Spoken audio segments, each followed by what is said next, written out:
In the final days of December 2025, the James Webb Space Telescope pointed itself at a fading speck of light racing away from our sun. And in the data that came back, scientists found something that had never once been detected on any object from outside our solar system: methane. Not water, not carbon dioxide, the two molecules everyone expected to find. Methane, sitting deep inside the frozen body of an interstellar visitor called 3I Atlas, and the amount of it was strange enough that researchers are now saying this comet did not form anywhere close to the kind of environment that built our own solar system. This isn't a story about danger, and it isn't a story about aliens. It's stranger, and in its own way, more exciting than that, because for the first time in human history, we have a direct chemical fingerprint from a world that formed around a completely different star. And that fingerprint doesn't look like anything we've ever seen before, anywhere, in any comet native to our own solar system. To understand why this discovery matters, you first need to understand what 3I Atlas actually is and why astronomers dropped everything to study it the moment it was found. On July 1st, 2025, the NASA-funded Atlas Survey Telescope in Rio Hurtado, Chile, part of a global network specifically built to scan the skies for hazardous objects, picked up a faint, fast-moving point of light. Follow-up observations quickly revealed something remarkable about its path through the solar system. The object was moving on a hyperbolic trajectory, meaning it was moving too fast to be gravitationally bound to our sun. It wasn't orbiting anything. It was simply passing through on a one-way trip that started somewhere else entirely, in another star system, long before it ever crossed into our neighborhood. This made it only the third confirmed interstellar object ever detected passing through our solar system, following 1I Ati Oumuamua in 2017 and 2I Borisov in 2019. Astronomers designated it 3I Atlas, the number marking it as the third interstellar visitor, the letter I standing for interstellar, and Atlas crediting the survey that spotted it. Interstellar objects like this are, in the most literal sense possible, alien material. Every comet, asteroid, moon, and planet native to our solar system shares a common origin, all of it condensed roughly 4.5 billion years ago, out of the same swirling disk of gas and dust that also built the sun. An interstellar object breaks that rule entirely. It formed around a different star, in a different disk of primordial material, shaped by different temperatures, different chemical ratios, and an entirely different history, before something, likely a gravitational interaction with another passing star or a giant planet in its home system, kicked it out and sent it drifting through the galaxy for what dynamical modeling suggests could be somewhere between 3 and 11 billion years, older than our entire solar system itself before it ever crossed paths with our sun. That single number is worth sitting with for a moment. 3 to 11 billion years of uninterrupted drifting through the near absolute zero vacuum between stars, carrying its frozen chemical record completely undisturbed, is longer than complex life has existed on Earth, longer than most of the stars visible in tonight's sky have been burning, a span of time so vast, it's genuinely difficult to hold in your head in any meaningful way. When an object like that shows up, close enough for our telescopes to actually study it, it is, quite literally, an opportunity to sample the chemistry of another solar system without ever having to leave our own. That's precisely why, the moment 3I Atlas was confirmed, essentially every major observatory capable of studying it, Hubble, Webb, the Very Large Telescope, and NASA's newer SphereX mission, turned their attention toward it. The comet reached its closest approach to the Sun, called perihelion, on October 29, 2025. This is the point in a comet's journey when solar heating is at its most intense, and it's usually when a comet puts on its brightest, most dramatic show, as heat drives more and more frozen material off its surface in the form of gas and dust, building the glowing coma and tail that make comets visible in the first place. Early observations before and around perihelion showed 3I Atlas behaving, broadly like a comet should, releasing a coma dominated by carbon dioxide and water vapor, consistent with what researchers see in comets native to our own solar system. But astronomers weren't finished. As 3I Atlas moved past the sun and began its long journey back out toward interstellar space, they turned Webb's most specialized instrument toward it for a second, more detailed look, and that's when everything got strange. The instrument responsible for this discovery is called MIRI, Webb's mid-infrared instrument, and it's worth understanding briefly why it was the right tool for the job. Most of what people picture when they think of the James Webb Space Telescope involves near-infrared imaging, the wavelengths just beyond what the human eye can see, which is what produces those famous, richly colored deep-field images of galaxies. MIRI operates further out on the spectrum, at wavelengths roughly 10 times longer than visible light. And that specific range happens to be exactly where certain volatile molecules reveal their vibrational signatures as they sublimate, meaning transition directly from solid ice into gas off a comet's surface. Webb's science team used MIRI to observe 3I Atlas on 2 separate occasions in December 2025. The first observation ran on December 15th and 16th, when the comet was roughly 329 million kilometers from the Sun. The second followed on December 27th, by which point the comet had already retreated further out to about 379 million kilometers. Led by Caltech astronomer Matthew Belyakov and a team of collaborators, the resulting analysis produced what researchers are calling the first full mid-infrared chemical fingerprint ever obtained from an interstellar object. A detailed spectroscopic breakdown of exactly which molecules were escaping from the comet's nucleus and in what quantities. What they found was methane, carbon dioxide, and water vapor, all detected simultaneously in the coma, but it's the methane that has genuinely surprised the field. This is the first confirmed detection of methane gas on any interstellar object ever studied. And the reason that matters comes down to basic chemistry. Methane is an extraordinarily volatile molecule, meaning it sublimates from solid ice into gas at extremely low temperatures, far colder than what's needed to vaporize water ice. In a normal comet's life cycle, especially one that has spent any meaningful time exposed to solar heating, methane tends to boil away early and easily, often getting depleted from a comet's surface layers long before the comet ever gets close enough to a star for us to study it in detail. Finding a strong, clear methane signal on 3I Atlas after it had already swung past the Sun and absorbed a significant dose of solar heating was not what anyone expected. Researchers now believe the methane must have been buried deep beneath the comet's surface, insulated and shielded from evaporation for an enormous span of time, likely the billions of years the object spent drifting through the cold vacuum of interstellar space before ever encountering a star. It took the Sun's heat time to penetrate down through the comet's outer layers to reach that buried methane ice, which is why the signal only became clearly visible in the December observations, appearing later in the comet's post-perihelion journey than researchers might have expected if the methane had been sitting closer to the surface. To really understand why the ratios Webb measured are such a big deal, it helps to understand a concept astronomers call the snow line, or more precisely, a series of snow lines within the disk of gas and dust that surrounds any young forming star. Different molecules freeze into solid ice at different temperatures, which means that as you move outward from a young star through progressively colder regions of its protoplanetary disk, you cross a series of thresholds where a given molecule transitions from existing purely as gas to being able to freeze out and stick to solid grains of dust. Water ice forms relatively close to a star at comparatively warmer temperatures. Carbon dioxide freezes out a bit further out, in cooler territory. Methane, being far more volatile, only freezes into solid ice in the coldest, most distant reaches of a disk, out where temperatures drop to levels found only in the outer fringes of a planetary system, or in the truly frigid depths of interstellar space itself. A comet's exact mix of these ices, frozen in at formation and preserved largely unchanged until something eventually heats it up enough to release them again, functions as a kind of geological core sample, except instead of recording Earth's climate history, it records the temperature structure of the disk it formed within, and by extension, clues about the star that disk once surrounded. The unusually high methane content Webb detected in 3I Atlas's coma suggests this particular object either formed unusually far out in its birth disk, in an extremely cold outer region, or formed around a star cooler and dimmer than our own Sun, or possibly both. Combined with the deuterium enrichment, which also points toward colder formation temperatures, the picture increasingly resembles a comet built in one of the coldest, most distant regions of a planetary system very different from ours. It's also worth mentioning the earlier chapter of Webb's observation campaign, because the contrast tells its own story. Webb's science team actually first pointed the telescope at 3I Atlas back on August 6, 2025, well before the comet reached perihelion, capturing a coma that, at the time, appeared dominated overwhelmingly by carbon dioxide, with comparatively little else standing out. That early observation, published separately by a research team analyzing Webb's near and mid-infrared spectroscopy, found a coma so carbon dioxide heavy that it initially looked broadly similar, if unusually concentrated, to some carbon dioxide-rich comets found in our own solar system's distant Kuiper Belt region. It was only in the follow-up MIRI observations months later, after the comet had swung past the Sun and begun releasing material buried deeper within its nucleus, that the methane signature emerged clearly. That evolution, from a carbon dioxide-dominated early coma to a methane-rich later one, is itself informative, because it suggests a kind of layered structure within the comet's nucleus, different ices sitting at different depths, sublimating and becoming detectable, only as solar heating gradually worked its way further down into the object over the following weeks and months. Reading a comet's chemistry, in other words, isn't a single snapshot. It's closer to peeling back layers of an ancient frozen artifact one warm afternoon at a time, watching what each newly exposed layer reveals. There's a second layer to this discovery that's arguably even more significant than the methane detection itself.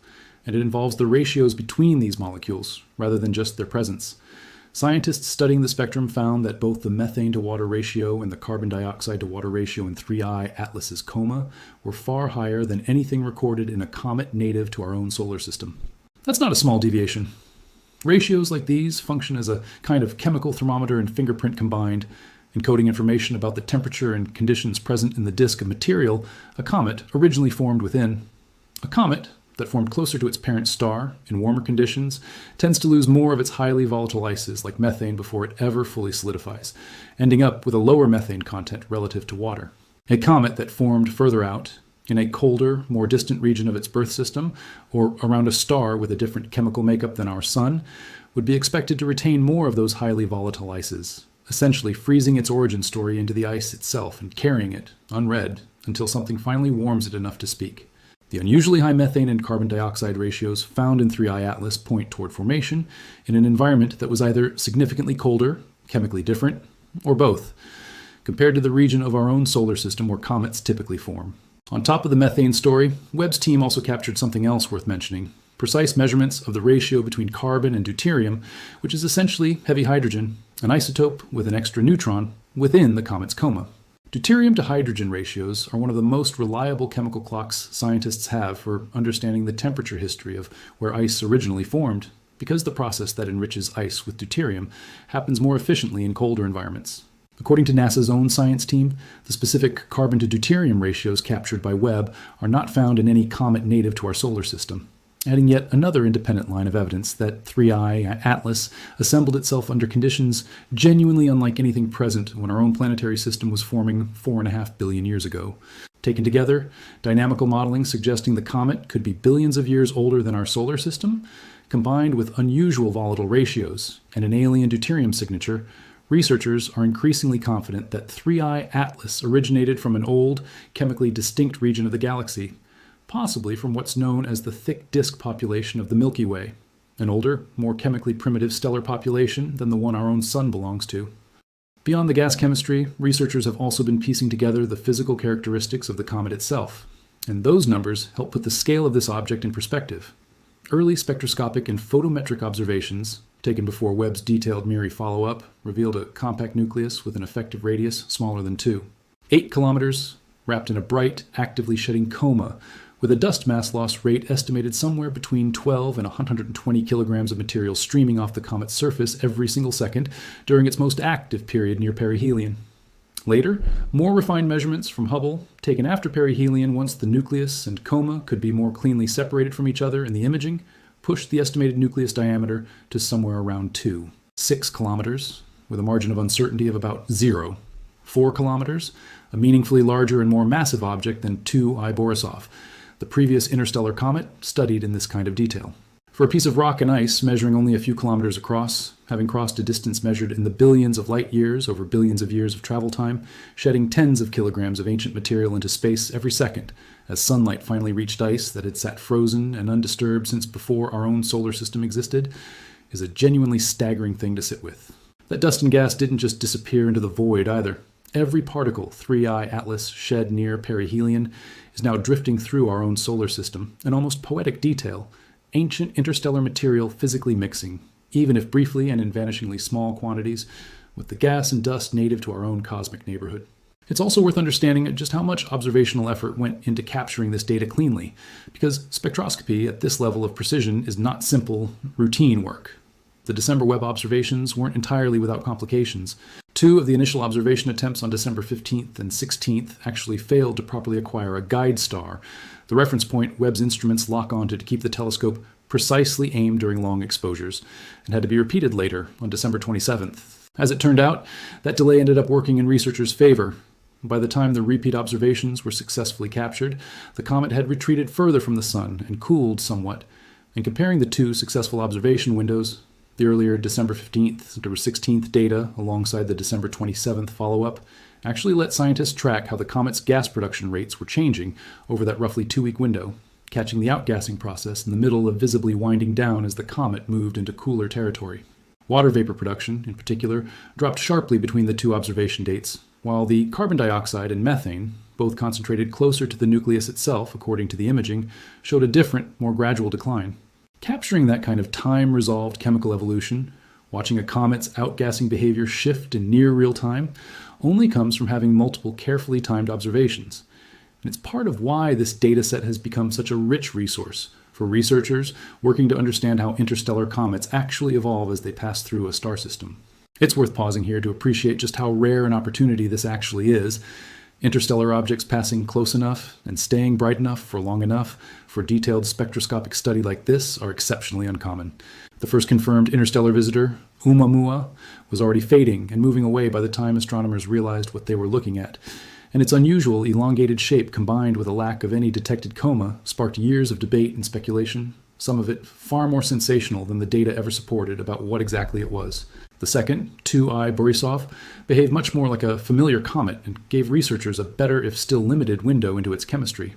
3I Atlas is different again. It's larger, its nucleus estimated at an effective diameter of somewhere around 6 kilometers, based on refined post-perihelion measurements from Hubble, making it significantly more massive than Borisov, and it stayed active and bright enough, for long enough, that Webb, Hubble, the Very Large Telescope, and SPHEREX were all able to study it in real detail across multiple months.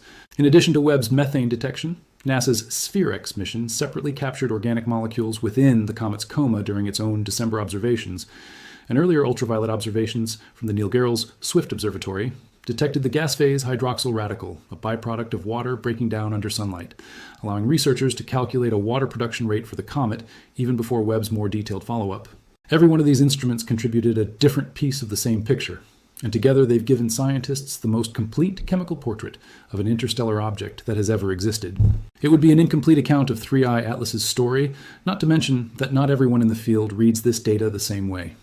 Harvard astrophysicist Avi Loeb, who has built a public profile around exploring whether interstellar objects could be artificial in origin, has published an extensive list of what he describes as anomalies in 3I Atlas's behavior, including its trajectory's unusually close alignment with the orbital plane of the planets, its close approach distances to both Mars and Jupiter, and its timing relative to being unobservable from Earth around perihelion, arguing these coincidences are statistically unlikely enough to warrant serious consideration of a non-natural origin. It's worth being straightforward about where this sits in the broader scientific conversation. Loeb's specific technical observations about the object's orbital geometry are real and drawn from the same tracking data everyone else is using. But the interpretation that these patterns suggest anything artificial remains a minority position, and it is not supported by the chemical evidence Webb, Hubble, and SPHEREX have actually gathered.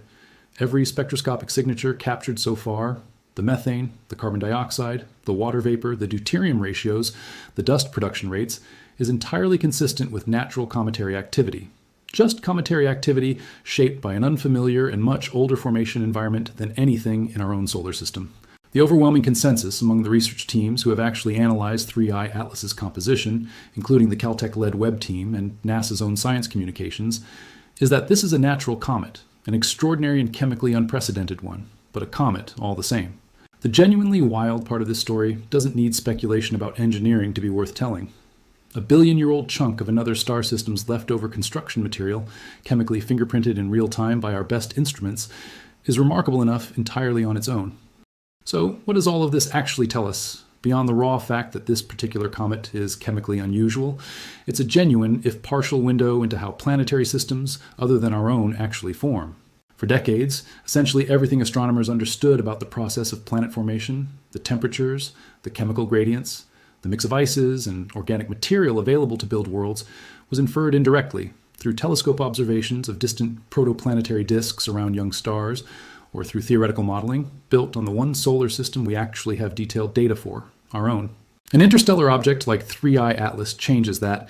It is a literal physical sample, a piece of leftover construction material from another star system, delivered directly into our own solar system, where our best instruments can study it up close. The high methane content, the unusual deuterium ratios, the sheer age implied by its trajectory, all of it adds real, physical data points to a picture that was previously built almost entirely on inference and modeling. Scientists studying 3I Atlas aren't just cataloging one weird comet. They're testing and refining the actual physical models used to understand how planetary systems across the galaxy come together, using genuine samples rather than pure theory for what may be the first time in this level of detail. There's also a broader significance to this discovery that goes beyond 3I Atlas itself, and it has to do with what's coming next. Interstellar objects were, for most of astronomical history, considered a near-theoretical curiosity, objects that should exist based on the physics of how star systems eject material, but that nobody expected to actually catch and study given how rare and how briefly visible they'd likely be. The detection of 3 of them within less than a decade, Oumuamua in 2017, Borisov in 2019, and now 3I's or Atlas in 2025, has already forced a significant upward revision in how common these objects are believed to be passing through our solar system at any given time. With next-generation survey telescopes coming online, including the Vera Rubin Observatory, which is expected to dramatically increase our capacity to spot faint, fast-moving objects like these, researchers are now openly expecting interstellar visitors to be found far more regularly than the roughly one per several years pace we've experienced so far. Each new detection, especially one bright and long-lived enough to allow detailed spectroscopic study the way 3I Atlas did, adds another independent data point to what is quickly becoming an entirely new field of comparative planetary chemistry, one where astronomers can start directly comparing the chemical signatures of material built around genuinely different stars.